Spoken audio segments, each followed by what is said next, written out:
Bismillahirrahmanirrahim. Assalamualaikum warahmatullahi wabarakatuh. Alhamdulillah, wassalatu wassalamu ala rasulillah wa ala alihi wa sahbihi wa mawalah. Asyhadu an la ilaha illallah wa asyhadu anna muhammadan abduhu wa rasuluh. Allahumma salli ala Muhammad wa ala alihi wa sahbihi ajma'in amma ba'du.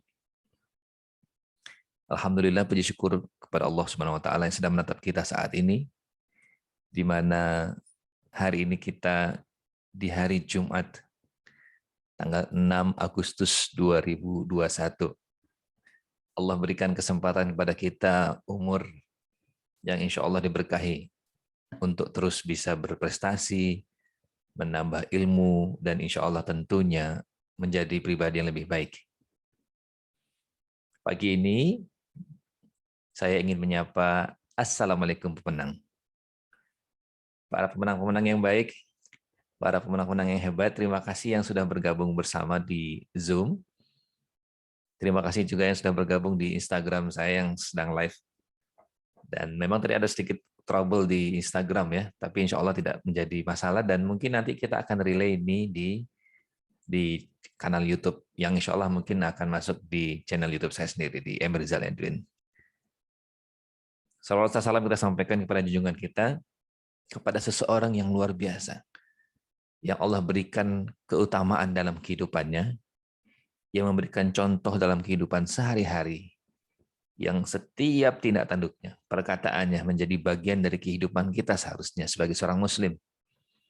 Salawat dan salam kita sampaikan selalu kepada beliau, kepada junjungan kita, Rasulullah Muhammad SAW.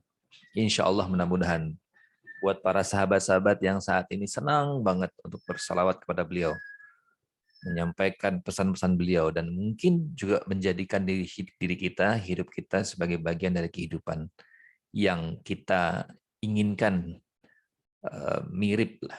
Setidaknya kita pengen berusaha lah untuk mengikuti apa yang Rasulullah lakukan setiap harinya dalam kehidupannya. Kita nggak pernah ketemu, tapi seakan-akan kita merasa kita bisa melihat apa yang dilakukan oleh beliau dalam kehidupannya. Sahabat-sahabat semua yang saat ini juga sedang menyaksikan di media sosial, Assalamualaikum pemenang edisi kedua, episode kedua hari ini. Kita bicara, kemarin kita bicara tentang growth mindset, hari ini kita bicara tentang tujuan hidup. Nah, nanti yang bergabung di channel di Zoom meeting boleh kita diskusi. Silahkan, nanti kita akan ngobrol, atau mungkin ke depan di beberapa hari kemudian di Senin dan Jumat ya. Senin dan Jumat, bukan Senin sampai Jumat. Senin dan Jumat itu boleh, silakan mau sharing, mau berbagi, gunakan program ini untuk program kita berbagi. Sedikit ilmu yang bermanfaat mungkin akan lebih bermanfaat buat orang lain daripada kita memberikan banyak sekali tetapi tidak ada satupun yang nyangkut gitu. Sering saya sampaikan. Kenapa? Karena kadang-kadang ilmu yang sedikit itu bisa memberikan sesuatu pencerahan, tergantung jika Allah memberikan hidayah kepada kita. Kalau Allah sudah memberikan sesuatu, membuka pintu hati kita, maka insya Allah semuanya bisa akan terjadi. Ya kan? So, sekarang kita belajar, kita sharing, kita diskusi. Seperti biasa lagi kita diawali sebuah momentum kita tilawah. Sengaja saat ini saya masih menggunakan rekaman itu agar kita bisa mengulang dan mendengarkan juga. Jadi siapa yang juga tadi sambil membaca Quran, kita di hari Senin biasanya kita membaca surah Al-Waqiah. Tapi kalau kita di hari Jumat biasa kita baca Al-Mulk. Nanti insya Allah kita akan sambil ulang terus sehingga kita bisa menghafalnya dan jadikan setidaknya untuk ibroh kita, dan mungkin kita akan pelajari ya dari makna-makna surat tersebut insya Allah.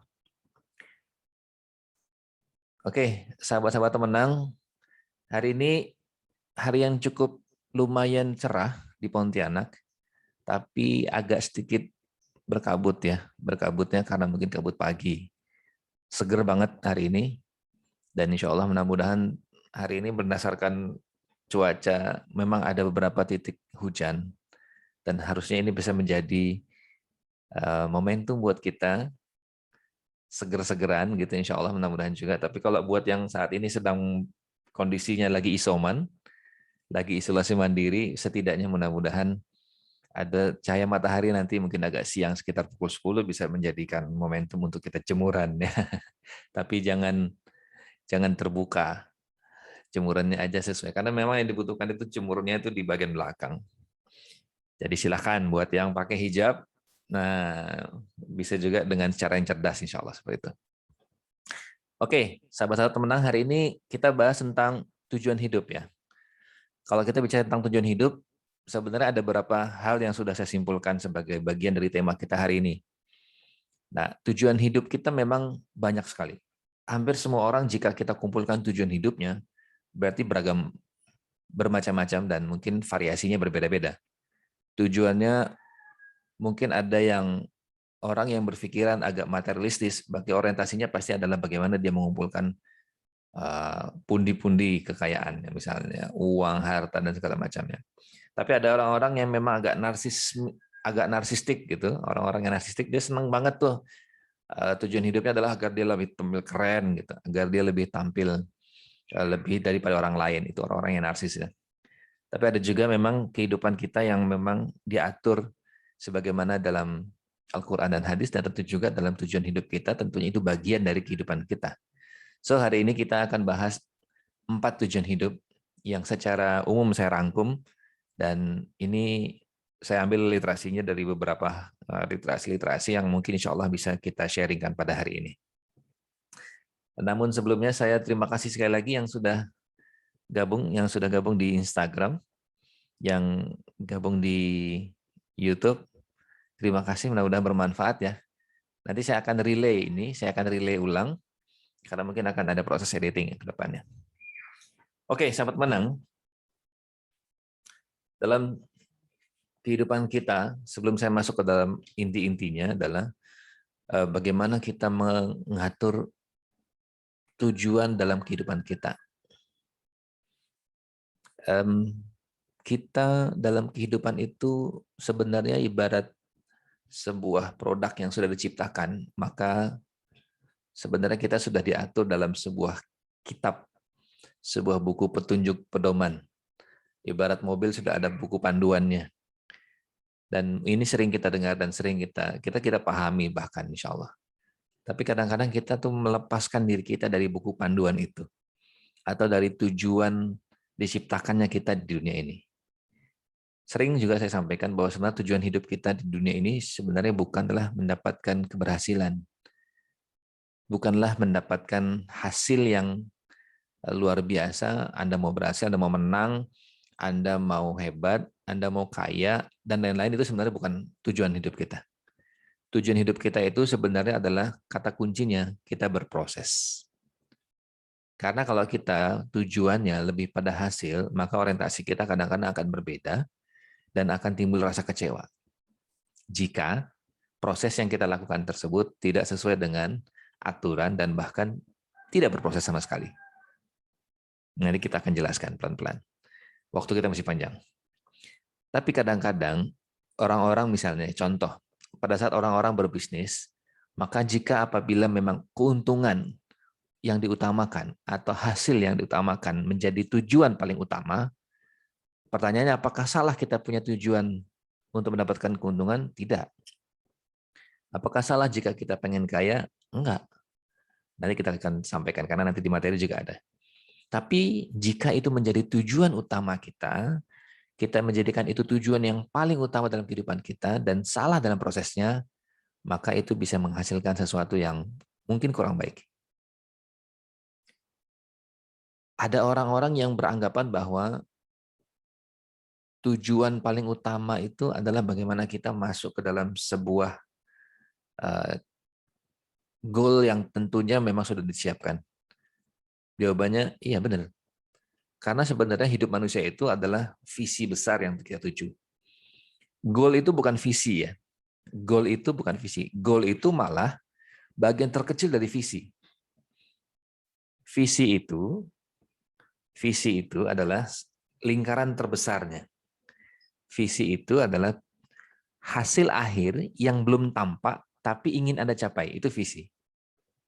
Nanti kita akan bahas di pertemuan Assalamualaikum Pemenang selanjutnya mungkin ya, tentang visi hidup. Karena tujuan hidup dan visi hidup itu berbeda sekali. Jadi visi, nanti kita bicara tentang visi. Jadi secara umum adalah visi itu kita ibarat cangkang telur, maka itu berada di luarnya, secara umumnya. Nah, di dalamnya itu ada misinya. Jadi kalau Anda punya visi, maka harus punya misinya. Misi itu apa? Misi itu adalah cara untuk mewujudkan visi itu. Oke. Nah, pertanyaannya apa beda sama goal? Nah, kalau goal itu adalah bagaimana caranya kita bisa wujudkan yang namanya misi-misi tadi itu. Oke, jadi pada saat kita punya visi, maka kita harus punya misi. Bagaimana untuk mendapatkan visi tersebut berhasil? Maka kita harus punya misi. Setelah misi itu kita tetapkan, maka yang terjadi adalah harus ada goal-goal kecil di dalamnya sebagai bagian dari itu. Contoh deh, ya. Contoh adalah bagaimana kita dalam hidup sehari-hari.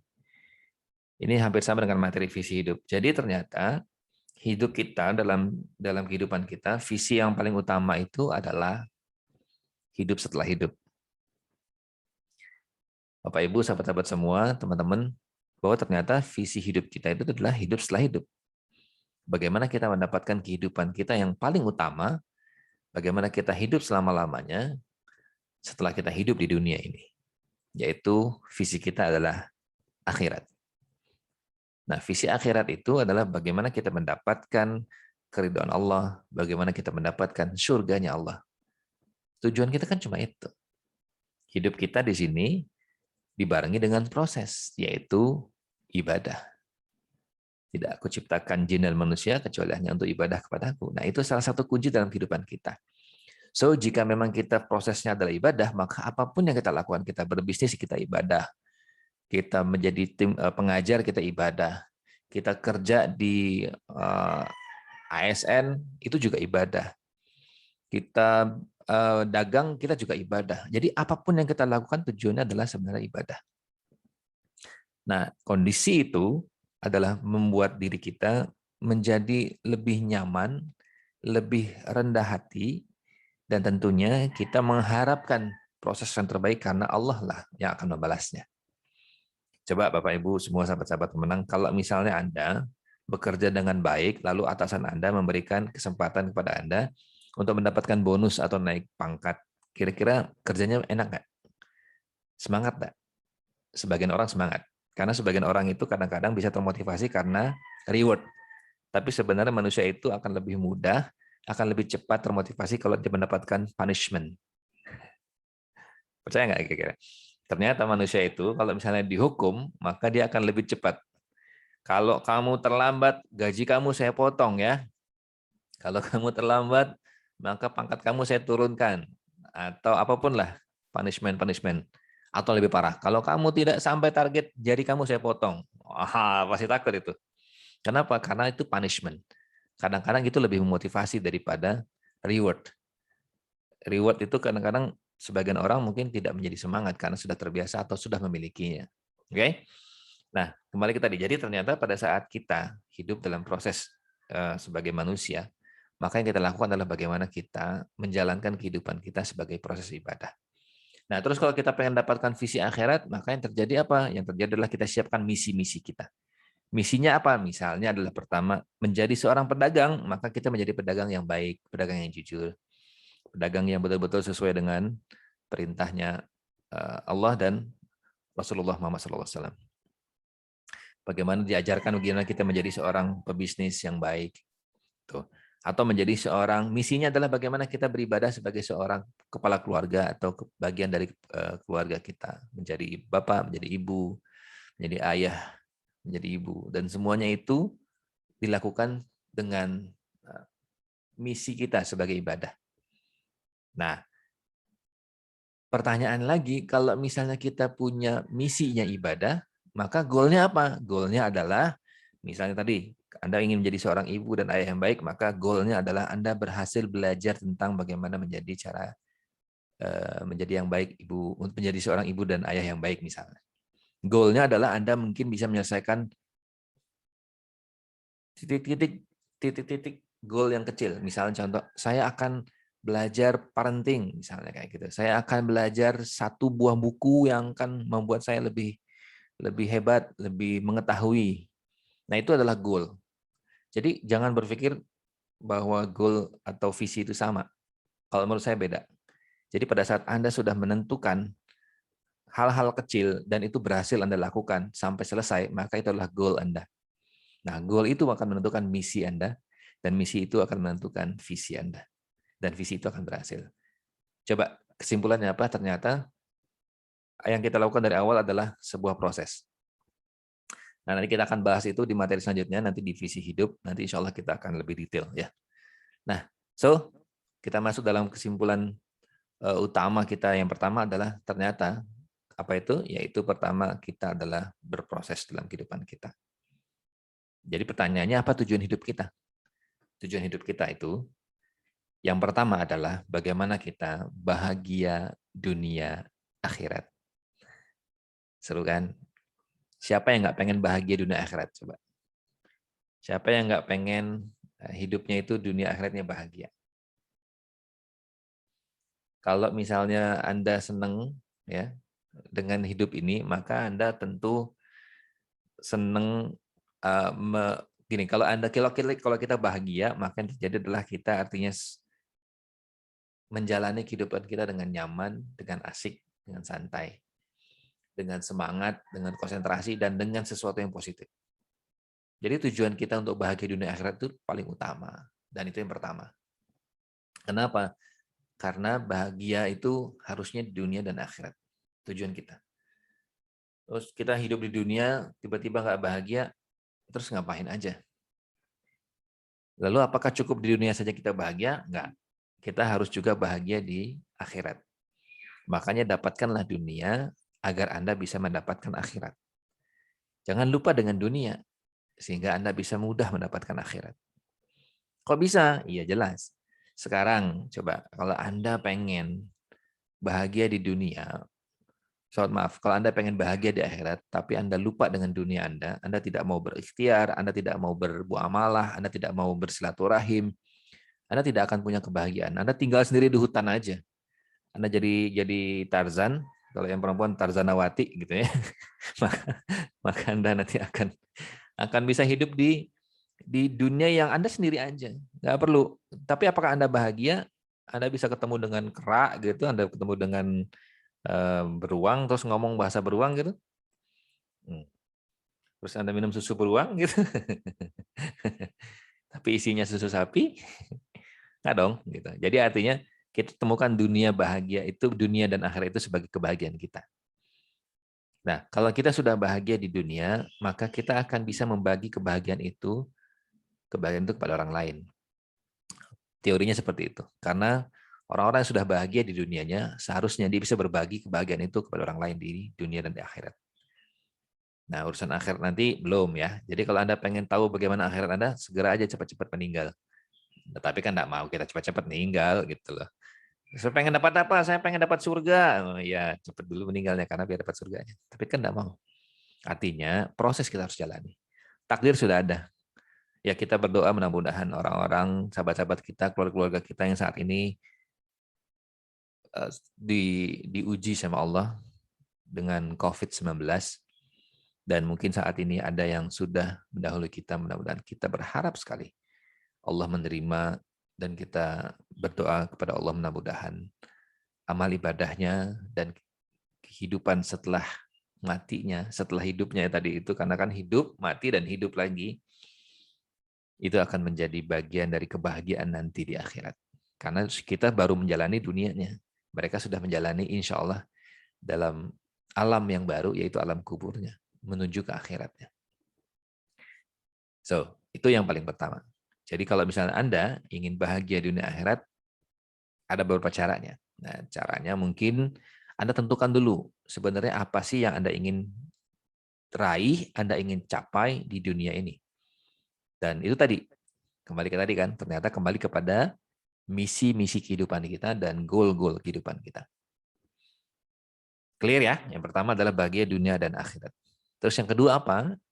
Yang kedua itu tujuan hidup kita adalah bagaimana kita bisa sukses dan mulia. Bapak Ibu semuanya, sukses aja tapi nggak mulia nggak cukup. Ini yang buat literatur ini keren banget ya. Sukses itu artinya kita berhasil. Betul? Sukses itu artinya berhasil. Dan banyak orang sukses dalam kehidupan di dunia ini. Banyak orang yang kehidupannya sudah mencapai capaian yang paling besar. Sudah menjadi seorang suami. Dulu saya pengen jadi suaminya dia. Gitu. Ternyata alhamdulillah jadi suaminya. Terus pada saat dia menjadi seorang suami, apakah yang dia lakukan sebagai bagian dari kehidupan dia sukses? Atau sebagai seorang istri dia sukses? Pertanyaannya bisa iya, bisa tidak. Tapi yang paling utama juga adalah bagaimana kehidupan dia sukses diraih, tapi ternyata dia bisa mulia. Nah, kemuliaan itu harus diraih juga, karena sukses aja nggak cukup. Contoh, ada beberapa pejabat-pejabat yang pada saat dia menjabat, orang anggap dia sukses. Oh, keren, hebat, mantap. Ketemu dia, Pak, ketemunya Bu, gitu. Tapi ternyata pada saat selesai dia jabat, selesai dia menjadi pejabat, nggak ada satupun yang memandang tuh. Kenapa? Karena dia hanya sukses aja nggak mulia. Nauzubillah, jangan-jangan malah ujung-ujungnya dia pakai rompi orange gitu. Dia ditangkap KPK misalnya gitu. Dia ditangkap sebagai polisi karena korupsi misalnya gitu. Atau mungkin ada kebijakannya yang kurang baik. Apa yang terjadi? Yang terjadi adalah kebanyakan kita itu hanya ngejar suksesnya aja, tapi nggak mau jadi yang mulia.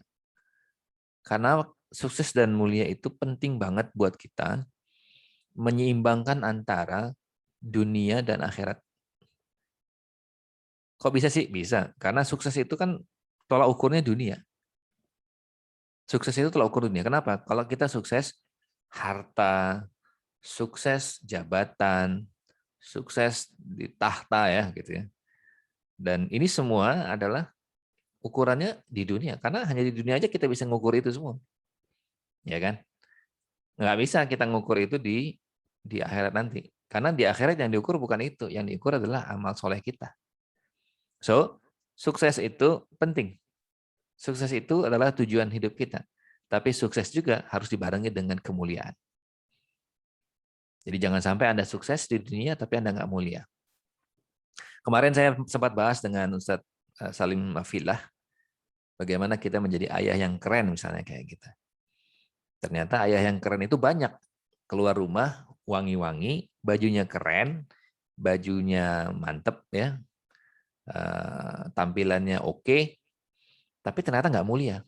Kenapa? Di mata anak-anaknya dia sangat tidak disenangi karena sikap dan sifat dari seorang ayah itu, ya dia sukses di luar tapi tidak mulia. Pada saat bunyi mobilnya datang atau motornya datang, oh, anaknya udah bilang, aduh bapak pulang. Kenapa? Karena ujung-ujungnya jadi sesuatu yang tidak diinginkan. Nah, ada juga pada saat itu dibahas bapaknya atau ibunya, ayah dan bundanya itu aktivis dakwah gitu. Tapi ternyata sang anak tidak pengen malah gitu. 30% berdasarkan surveinya tidak pengen jadi ayah, tidak pengen jadi abi, umi, ibu, bunda yang seorang aktivis dakwah. Kenapa? Karena jago di dakwah tapi ternyata tidak jago di anak-anaknya. Nah, ini kan bisa menjadi pembelajaran nih buat kita semua. Saya juga belajar ini gitu. Artinya kita semua menemukan permasalahan seperti ini. Artinya kita perlu sukses di masyarakat, di umat, kita sukses di umat kita, di pendengar kita, di jamaah kita, tapi ternyata kita tidak sukses di anak-anak kita. Kita sukses, tapi kita tidak mulia di hadapan orang-orang terdekat kita. Nah, makanya kita berusaha. Kita terus belajar bagaimana kita menggali ilmu, memperbaiki diri, agar kita bisa lebih sukses, dan insya Allah tentunya kita juga bisa jadi yang mulia. Oke, itu tadi yang berapa? Yang kedua. Ini yang ketiga. Yang ketiga apa sih sebenarnya? Yang ketiga itu bagaimana kita bisa sukses sudah, tapi kita bisa sukses, sehat, kaya, dan berkah. Nah, ini mencakup apa yang tadi sebenarnya kita inginkan, yaitu bagaimana kita bisa sukses. Sukses saja nggak cukup. Ternyata sukses harus sehat. Anda sukses tapi Anda nggak sehat. Anda saat ini sedang sakit misalnya kayak gitu. Maka yang terjadi adalah Anda tentu tidak merasakan, tidak bisa menikmati kesuksesan Anda. Anda kaya, Anda kaya raya, Anda punya banyak harta, Anda punya banyak jabatan, pangkat, Anda punya kedudukan luar biasa, sukseslah. Tapi Anda tidak kaya, Anda tidak sukses, Anda tidak sehat. Maka yang terjadi adalah Anda nggak bisa menikmati semua itu. Jadi sukses itu harus dibarengi dengan sehat. Setelah itu harus kaya. Kenapa? Karena kalau kita kaya, maka kita bisa memberikan manfaat buat orang lain. Khairun nas anfa'uhum linnas. Bagaimana kita menjadi manusia yang bermanfaat buat orang lain. Salah satunya adalah kita menjadi kaya. Bapak Ibu, sahabat-sahabat semua, menjadi kaya itu sebenarnya kewajiban kita. Kenapa kewajiban kita? Karena kaya itu relatif ya. Kaya itu relatif. Tapi paling tidak kita bisa hidup dalam keadaan, di dalam Quran itu sebenarnya tidak ada istilah miskin. Jadi yang ada istilah itu sebenarnya kaya dan cukup. Jadi kalau orang itu sudah kaya ya kaya, artinya dia sudah memiliki, dia sudah bercukupan. Tapi ada orang yang istilahnya itu dianggap cukup gitu. Jadi tidak ada miskin. Cukup itu artinya dia merasa qanaah dengan dirinya. Dia cukup dengan apa yang dirasakan. Tapi kalau dia merasa miskin, maka ada satu kalimat di dalam kata-kata itu dia mengatakan bahwa kita miskin atau sebuah kalimat miskin itu sebenarnya karena dia merasa tidak cukup. Jadi kata kunci miskin itu karena tidak merasa cukup-cukup. Kalau Anda merasa diri Anda tidak cukup-cukup, maka Anda merasa diri Anda miskin sebenarnya. Dan sebaliknya mungkin. Kalau Anda merasa miskin, berarti Anda tidak pernah cukup. Nah, cukup ini sebenarnya relatif lagi. Relatifnya adalah bagaimana Anda bisa merasa diri Anda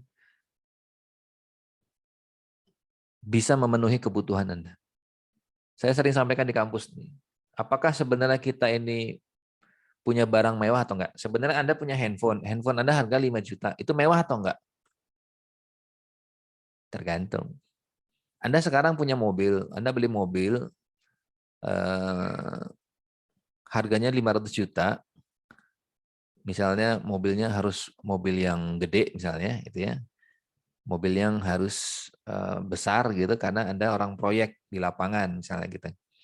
Medan Anda adalah medan yang tidak bisa digunakan mobil kecil misalnya. Terus Anda beli dengan mahal, harga 500 juta, kira-kira itu mewah atau enggak?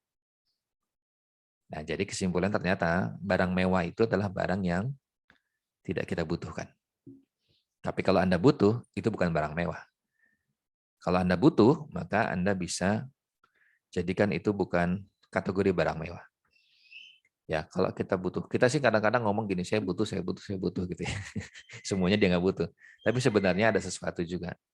Sesuatunya adalah bagaimana kita bisa menentukan tingkat keperluannya, tingkat kebutuhannya terhadap barang tersebut. Kalau Anda misalnya butuh handphone yang memang kameranya Anda butuhkan dengan maksimal, ya tentu itu bisa menjadi bagian dari kebutuhan, dan itu bukan mewah karena emang butuh. Gitu. Anda beli di studio Anda misalnya Anda beli lampu, Anda beli ring light, terus Anda beli webcam seperti ini, Anda beli lampu studio, maka kalau misalnya memang itu Anda butuhkan, itu kan barang mewah, meskipun harganya jutaan rupiah. Gitu. Oke, so kaya itu penting. Bagaimana kita bisa sukses, sehat, dan kaya. Tentunya terakhir adalah bagaimana kita bisa dapatkan keberkahan. Ini penting banget. Sukses udah, sehat udah, kaya udah, tapi berkah enggak? Nggak bisa. Nggak bisa ditawar-tawar, karena memang tujuannya adalah bagaimana kita bisa dapatkan suksesnya, sehatnya, kayanya, dan juga berkahnya. Nah, so berkah itu penting. Kalau Anda merasa berkah, biasanya Anda merasa cukup. Kalau Anda punya sesuatu yang berkah, maka biasanya itu bermanfaat. Kalau Anda punya sesuatu yang berkah, biasanya apa yang Anda miliki itu membuat rasa tenang. Itu berkah. Allahu a'lam. Tapi pada intinya adalah bagaimana kita mendapatkan yang keberkahan tadi itu menjadi bagian dari tujuan hidup kita. Berkah itu juga berhubungan dengan cara kita mendapatkannya. Gitu. Oke? Nah, yang terakhir karena waktu kita sudah hampir jam 7. Habis itu kita mungkin kalau ada yang mau sharing atau mau nanya boleh silakan. Yaitu nomor 4, tujuan hidup kita adalah kebebasan keuangan, kebebasan finansial. Why, kenapa nih? Kalau berhubungan dengan, lagi-lagi berhubungan dengan materi? Enggak. Secara umum iya, ini berhubungan dengan materi, tapi ternyata tujuan hidup kita adalah bagaimana kita mempunyai kebebasan keuangan itu dengan manfaat adalah bagaimana kita bisa dapatkan yang namanya kebermanfaatan hidup kita. Contoh, bagaimana kita mau bangun masjid, bagaimana kita mau bangun pesantren, tapi kita sendiri sebenarnya belum bebas dari keuangan. Kita masih butuh keuangan yang cukup banyak. Kita masih butuh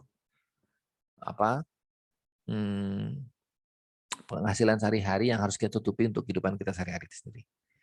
So, kata kunci dari kebebasan keuangan adalah bagaimana kita bisa wujudkan kebebasan keuangan itu menjadi bagian dari cara kita untuk beribadah. Kalau Anda sekarang hidupnya pas-pasan, belum bebas keuangan, maka kalau misalnya Anda pengen sesuatu, Anda harus berpikir panjang, betul? Mbak, kita umroh yuk. Bang, umroh yuk Bang yuk. Kalau kita punya keuangan, dengan saat ini kondisi pandemi, yang terbatas dan hanya beberapa orang saja yang bisa diizinkan untuk ikut umroh atau haji kayak kemarin, maka yang terjadi adalah Anda harus menyiapkan dana yang cukup besar. Alhamdulillah jika Anda saat ini punya kebebasan keuangan, Anda punya uang banyak, maka insya Allah Anda punya kesempatan untuk itu. Pertanyaannya bagaimana kita bisa meraih kebebasan keuangan? Ya kita lakukan masuk ke dalam sebuah kuadran kehidupan kita, kuadran bisnis, kuadran keuangan kita. Nanti kita bahas di kemudian hari. Nah, terus kalau misalnya sekarang kita pengen beli rumah, pengen beli kendaraan, kalau kita nggak ada kebebasan keuangan nggak bisa. Atau kalau misalnya kita pengen bantu saudara kita lah, kita pengen bantu keluarga kita, misal dalam kesusahan, atau misalnya kita ingin membayar hutang-hutang kita, ya mudah-mudahan ya kita dilunasi hutang-hutang kita pada hari ini. Ya, kalau senang banget nih, pada amin semua kan, kalau misalnya kita bilang itu, nah kan amin gitu. Kalau misalnya dibilang itu pasti pada amin semua. Jadi nanti bagaimana kita raih kebebasan keuangan kita, kita rubah mindset, pola pikir keuangan kita. Memang saat ini sedang pandemi, dan insya Allah mudah-mudahan Bapak Ibu semuanya saya ingin sampaikan ya, saya punya, bukan ramalan sih, saya punya forecast, saya punya pemikiran bahwa pandemi COVID-19 ini tidak akan mudah cepat berakhir. Kita akan terus menghadapi ini mungkin selamanya dalam kehidupan kita, karena saat ini persaingan ekonomi global sudah sangat keras. Kita nggak tahu apakah pandemi itu bagian dari ujian penyakit atau ujian politis atau ujian kehidupan kita dalam negara. Dan yang pasti takdir kita saat ini adalah kita menjadi bagian dari sejarah hidup berada di dunia pandemi COVID-19. Kita nggak akan bisa kehilangan, bukan kehilangan, kita tidak akan bisa menghindari, ya, kita tidak akan bisa menghindari pandemi ini dalam waktu yang begitu cepat. Pertanyaannya, apa yang harus kita lakukan? Kita yang harus berubah lebih cepat. Kita yang harus mengikuti tren saat ini, yang harusnya adalah bagaimana kita belajar lebih banyak, lebih cepat untuk mengikuti alur kehidupan kita saat ini. Bapak Ibu semua yang saat ini sedang berbisnis UMKM misalnya kayak gitu, Anda mau tidak mau, Anda harus masuk ke dalam dunia digital. Ada orang-orang saat ini yang hidup di umur 25 tahun sampai 40 tahun, orang-orang dari milenial ya, kaum milenial, saya masih 38, itu masih milenial. Tapi di bawah itu ada zilenial kan, artinya dari 25 sampai saat ini umur yang ke bawah, maka dia adalah orang-orang zilenial. Milenial dan zilenial itu identik dengan digital. Males membaca tapi suka medsos. Gitu. Senengnya digital, nggak mau baca koran tapi sukanya lihatnya video misalnya gitu kayak YouTube segala macam. Maka sekarang YouTube terus berkembang, media sosial berkembang. Oke. Tapi ada orang-orang zaman dulu yang senangnya bacanya buku, bacanya koran, itu orang-orang yang ya kolonialisme. Dia tidak milenial, tapi dia kolonial gitu.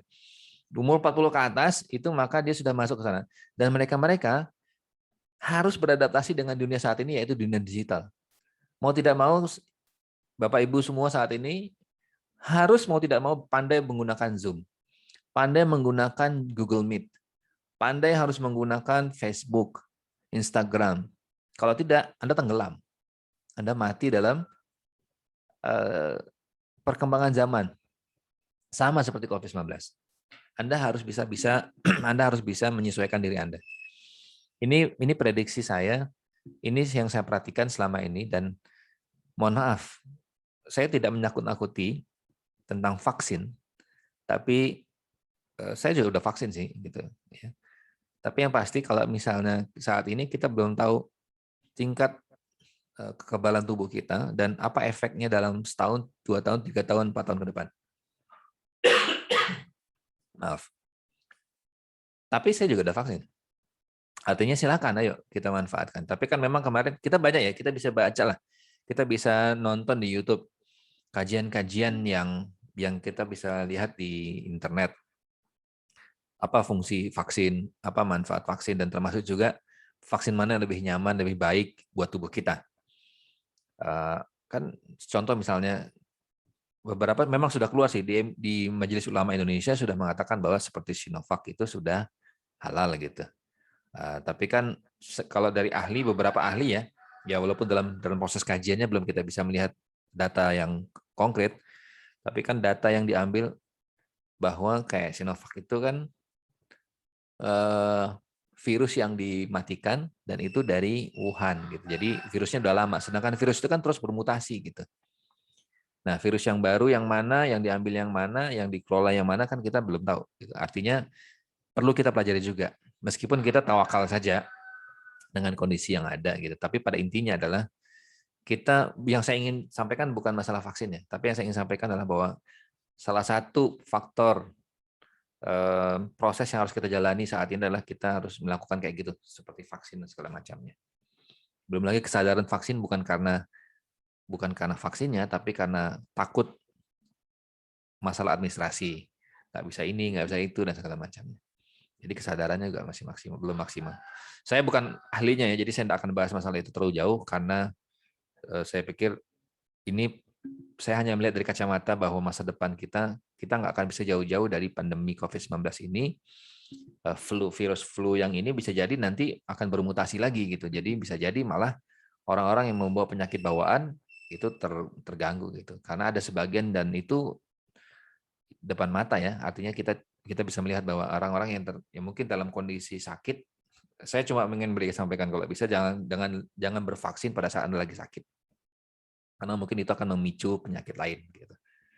Nah, kalau Anda lagi dalam keadaan sehat, silakan. Saya kemarin juga pada saat sakit saya tidak vaksin. Saya harus menghindari beberapa hari agar saya tidak terjadwal di tanggal itu. Kebetulan saya dihubungi sama orang kesehatan. Terus saya bilang saya lagi sakit gitu. Saya mundurkan jadwalnya gitu. Oke. Bapak Ibu semuanya, teman-teman, sahabat-sahabat semuanya. Kalau misalnya ada yang mau diskusi, silakan di kolom pertanyaan di YouTube boleh, di Instagram boleh. Kalau enggak mungkin yang di Zoom ada berapa orang ya? Saya belum lihat. Enggak apa-apa. Memang yang di Zoom tidak begitu banyak ya, karena memang di Zoom ini hanya sekedar momen saja untuk saya kumpulkan sebentar. Tapi nanti mungkin ke depan akan kita buka secara umum lah. Karena saya tidak membuka ini secara umum gitu. Bu Ardalena Wati, senyumnya pagi-pagi cerah banget ya, insya Allah mudah-mudahan. Gimana kabar Bu? Ya. Gimana kabarnya? Alhamdulillah. Alhamdulillah Pak.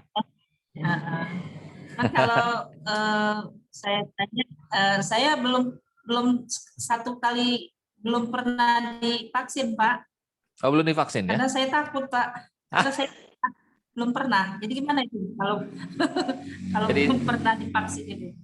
Jadi saran saya sih sebenarnya sebelum divaksin dicek dulu kondisi kesehatannya. Cek dulu kondisi kesehatannya, apakah punya misalnya penyakit bawaan atau penyakit yang memang kira-kira nggak bisa divaksin. sebenarnya kita perlu juga sampaikan ke aparat kesehatannya bahwa kita punya penyakit apa gitu. Yang kedua, saat ini sebenarnya sudah begitu banyak penjelasannya ya. Kalau kita bicara vaksin, sebenarnya kalau saya lihat sih kasus selama ini yang terjadi itu hampir rata-rata karena punya penyakit yang bawaannya. Sehingga itu memicu gitu. Memicu. Tapi kalau yang saya lihat juga sementara ini sih beberapa yang lainnya itu tidak mengalami masalah karena banyak juga persentase yang berhasil gitu. Kita ini kan kadang-kadang begini ya, kita tuh melihat sesuatu itu dari yang mengambang gitu di media. Dari sesuatu yang kadang-kadang tidak maaf nih, menurut saya sih ada beberapa hal yang tidak valid tapi lebih cepat berkembang informasinya dibanding yang sudah valid tapi tidak pernah berkembang. Coba Ibu kalau misalnya lagi punya masalah pasti akan dikeluar-keluar kan. Oh, keluar-keluar misalnya cerita gitu. Tapi kalau punya lagi seneng-senengnya, lagi punya dapat rezeki misalnya gitu, tapi sih diem-diem aja tuh. Ya kan kenapa? Karena sesuatu yang baik itu kadang-kadang tidak kita sampaikan. Tapi kalau yang jelek-jelek itu kadang-kadang walaupun dikit ya, itu sampaikan. Nah ini yang kadang-kadang kita baca di media. Kadang-kadang kita tuh melihat, oh ini kalau misalnya maaf nih, saya pernah ke Makassar, Bu. Di Makassar orang bilang orang Makassar itu kasar-kasar gitu. Namanya Makassar ya. Atau misalnya di sana itu sedikit-sedikit kelahi-kelahi gitu. Atau ada tawuran-tawuran. Waktu itu saya ingat gubernurnya waktu acara kami di acara HIMI ngomong kayak gini. Bapak Ibu semuanya selamat datang di Makassar. Apa yang Anda lihat di TV tidak lebih kecil daripada apa yang Anda lihat saat ini. Karena Anda lihat di TV itu hanya sekedar frame-nya saja. Gitu. Dan itu tidak mewakili gitu. Jadi ternyata misalnya Ibu sekarang tinggal di mana? Di Lahat, Pak, Sumatera Selatan. Nah, orang bilang Sumatera di Lahat ya. Oh, keren tuh. Iya. Di Lahat itu banyak itu ya, banyak apa namanya? Batu bara ya. Iya, Pak, ada.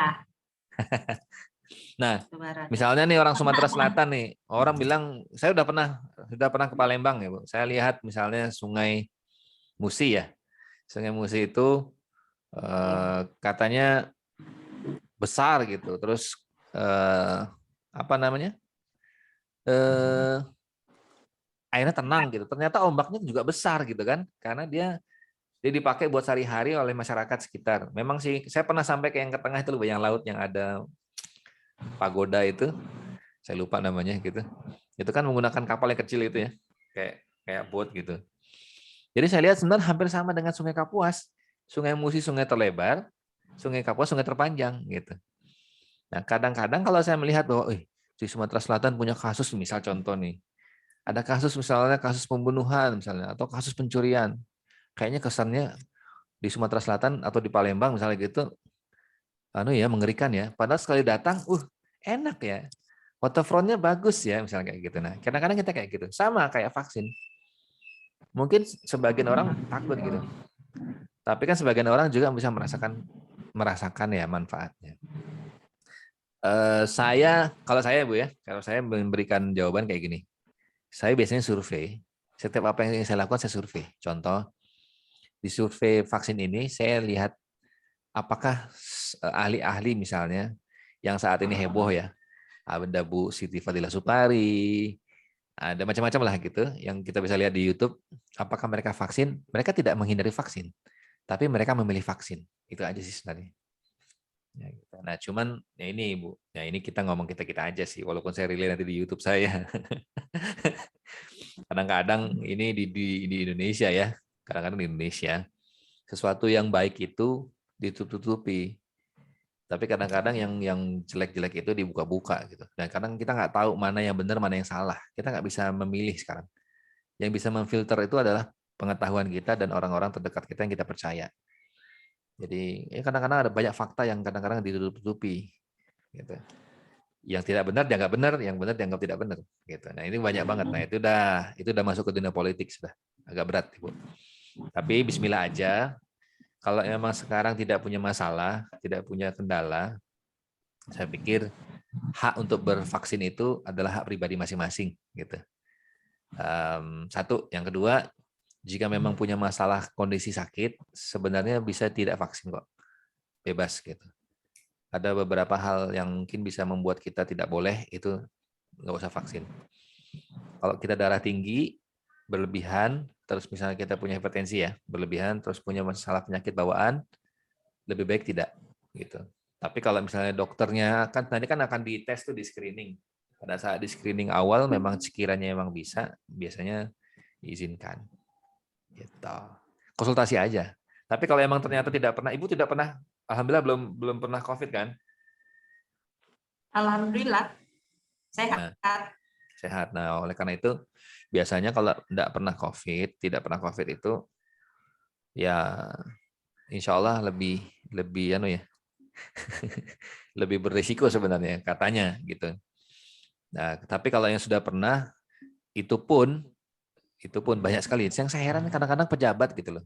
Dia pakai masker, dia bahkan sudah vaksin tapi masih aja terkena gitu kan. Walaupun katanya tidak lebih parah gitu. Wallahu alam. Kita nggak pernah lihat langsung sih soalnya. Bahkan di rumah sakit aja kita nggak pernah lihat langsung gitu. So, mungkin saran saya cari referensi aja atau konsultasi dengan medis. Tapi kalau emang sekiranya tidak wajib sih saya pikir tidak usah lah. Tapi kalau emang kira-kira Ibu mau ya silahkan gitu. Jadi kembali kepada Bu sendiri. Nanti tidak berani saya bilang tidak boleh vaksin, saya ditangkap nanti Bu. Dilarang pegang pemerintah. Ya mudah-mudahan sehat selalu lah Bu ya, karena yang paling utama itu adalah sehat gitu. Sehat dan kita bisa maksimalkan kehidupan kita insya Allah seperti itu. Tadi ada Bu Sri Yuniarti dari Sintang, tapi kayaknya masih nggak ya? Ini ada Bu Feni Purnama Karsono, itu Ibu atau Bapak ya? Ibu kayaknya ya. Dari Kuve atau gimana bacanya? Kuve Food Gallery. Oke, jadi itu mungkin tema kita hari ini. Bu Ardalenawati, Ibu saya manggilnya Bu Ardalenawati atau Bu apa sih Bu? Saya Ibu Ardalenawati. Manggilnya apa? Bu Arda atau Bu Lena atau Bu Wati? Boleh. Lena, boleh panggilan sehari-hari Bu Lena. Oh Bu Lena. Bu Lena, dari 4 tujuan Iya. hidup kita yang sudah biasa kita dengar ya, dari 4 tujuan hidup kita, Iya. mana yang kira-kira berat Bu untuk meraih tujuan hidup itu? Bahagia dunia akhirat, sukses mulia. Saya di sini belajar, jadi belajar ini saya sudah ada ini. Ya, referensi jadi, kita sama. Makanya iya bergabung. Saya mau ilmunya Pak, karena jujur saya bukannya orang yang dari sekolah agama, dan jadi artinya saya orang biasa saja, tapi saya ingin tujuan saya bahagia dunia akhirat. Jadi untuk tujuan dunia akhirat ini saya harus proses tadi Pak, benar kata Bapak tadi proses. Jadi saya harus menjalani proses ini. Jadi belajar gitu. Harus belajar. Jadi kayaknya haus terus dengan ilmu, karena kalau nggak ikutin zaman, kata Mas tadi memang benar. Jadi saya menggunakan sosial media ini benar-benar baru Pak. Dulu saya jujur Pak, marah kemana? Karena mainannya HP terus dari pagi sampai malam. Sekarang sebegitu saya belajar, saya dimarahin anak Pak. Mama ini HP dari pagi sampai malam. Jadi pikir saya gini Pak, oh iya benar. Kemarin anak saya yang tegur anak kan, HP terus. Nah sekarang giliran. Nah, tapi saya harus belajar sesuaikan keadaan kondisi sekarang. Gitu Pak. Ya itu dia. Memang kondisi saat ini mau tidak mau membuat kita belajar. Kalau sekarang ya jujur aja lagi keuangannya gitu, tapi benar melalui proses dulu baru menyapai keuangan ini tadi agar bisa sehat kaya berkah. Ya. Jadi makanya saya di sini haus dengan ilmu gitu Pak. Ya. Jadi mudah-mudahan ya Bu ya, kita diberikan kekuatan di pundak. Makanya kalau berdoa itu ya Allah jangan mudahkan masalah saya, jangan mudahkan kehidupan saya, tapi kuatkan pundak saya sehingga apapun permasalahan kehidupan saya saya akan kuat di pundak saya dan saya akan bisa jalaninya. Maka semakin kuat pundak, maka akan semakin kuat diri kita. Dan jika Allah kasih semakin banyak masalah, yakin bahwa tidak akan ada masalah yang lebih berat dalam kehidupan kita. Yakin bahwa Allah tuh ngasih masalah tuh pasti punya solusinya gitu. Makanya yang diminta itu adalah bagaimana kita kuat di pundak kita. Dan tadi itu, ternyata walaupun punya keterbatasan bagaimana menggunakan media sosial, kan belajar prosesnya tetap ada gitu. Dan insya Allah minta mudahkan. Makanya mudahkan. Setiap pagi, makanya doa, Bu. Ada doanya, ingat Ibu baca doa setiap pagi? Ya Pak, doa. Ini ada doa Kalau pagi nih. saya doa pagi. Kalau saya ini Pak, setiap habis subuh, saya itu subuh Yasin Pak. Tiap Oh, subuh saya baca Allah. Yasin. Baca Yasin, doanya ya doa bahasa Indonesia di samping bahasa Alhamdulillah, mudah-mudahan istiqomah ya Bu ya. Nah, kalau Ibu ada satu doa yang ringan, Bu. Allahumma inni as'aluka. Selamat bidin. Nah, itu juga itu doa kita untuk sukses dunia dan akhirat kita. Selamat dunia dan akhirat kita. Nah, itu Ibu bisa memanfaatkan, memaksimalkannya. Doa-doa ringan-ringan seperti itu, yang penting istiqomah saja. Nah, kalau misalnya bagaimana kita, misalnya teman-teman kita nih lagi punya masalah keuangan, udah hutang piutang gitu kan, ada juga doa-doanya gitu. Nah, bagaimana itu bisa kita maksimalkan? Mudah-mudahan Allah mudahkan ya Bu ya. Makanya kalau emang Ibu mau belajar, bagaimana kita berdoa, Allahumma inni as'aluka ilman nafi'an wa rizqan thayyiban wa amalan mutaqabbalan. Nah, jadi insya Allah mudah-mudahan bisa dijalani hidup kita dengan baik. Apalagi hari Jumat nih. Sedekah banyak-banyak. Sedekah yang paling nyaman itu adalah sedekah pada saat kita lagi susah gitu sebenarnya. Nah, meskipun sedekahnya tidak tidak ekstrim, karena ada sebagian orang yang sedekahnya ekstrim. Sedekahnya ekstrim, tapi kalau emang kita sudah siapkan, sedekah itu bukan yang paling kecil sebenarnya, sedekah itu yang paling besar. Itu sedekahnya. Pancing ridho Allah, pancing keinginan yang paling besar. Insya Allah seperti itu. Mudah-mudahan ya Ibu ya, Bu Ardalenawati, Masya Allah. Bu Lena lebih sehat Insya Allah. Dan tentu tujuan hidupnya dapat semua. Insya Allah mudah-mudahan terus belajar dan tentunya akan bisa menjadi miliarder Insya Allah ke depannya. Insya Allah. Kita nggak pernah tahu memang takdir kita. Jemput saja Insya Allah. Makanya takdirnya dijemput ya Bu, jangan dicari. Gitu. Oke, terima kasih yang sudah di Instagram juga. Mudah-mudahan bermanfaat ya. Nanti Insya Allah saya akan share di Instagram ya. Mudah-mudahan nanti kita bisa sharing terus. Sampai ketemu di hari Senin dan Jumat, pukul 6 pagi sampai pukul 7. Buat semua sahabat-sahabat pemenang yang mau berbagi juga, silakan gunakan program ini untuk bisa berbagi ke semua sahabat-sahabat pemenang lainnya, karena kita bisa menjemput para pemenang-pemenang baru dan insya Allah hari-hari kita akan terus bermanfaat. Jangan lupa terus jaga kesehatan, jaga imun tubuh dengan kebahagiaan. Tentunya kebahagiaan itu bisa kita raih jika kita tahu apa makna kehidupan kita.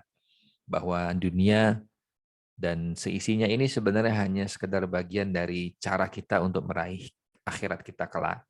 So, manfaatkan dengan baik. Cara manfaatkan adalah dengan sering-sering berbagi ilmu, berbagi harta, dan tentunya membuat kita lebih maksimal lagi untuk meraih dan menjemput apa yang bisa kita dapatkan di dunia dan akhirat insya Allah. Terima kasih juga yang sudah menyaksikan ini di YouTube. Silakan berikan semangat buat kita bersama. Boleh di subscribe juga untuk di channel YouTube saya, dan insya Allah kita akan banyak berbagi nanti ke depannya. Selama kita bisa diberikan kesempatan untuk berbagi, maka berbagilah. Terima kasih Bu Adelena, Bu Feni, dan di sini ada siapa lagi ya? Di Zoom ya.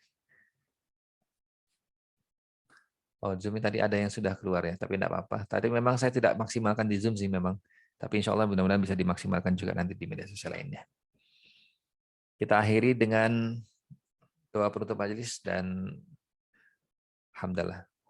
Alhamdulillahirabbil alamin. Subhanakallah bihamdika asyhadu an la ilaha illa anta astaghfiruka wa atubu ilaik. Mohon maaf jika ada salah-salah kata, mohon maaf jika ada kekurangan. Kita ketemu lagi di hari Senin dengan tema-tema yang berbeda dan insya Allah mudah-mudahan bermanfaat. Saya Muhammad Rizal Edwin. Sampai bertemu. Assalamualaikum warahmatullahi wabarakatuh. Waalaikumsalam warahmatullahi wabarakatuh. Terima kasih. Terima kasih, Bu. Edwin. Terima kasih. Sampai ketemu. Assalamualaikum. Salam.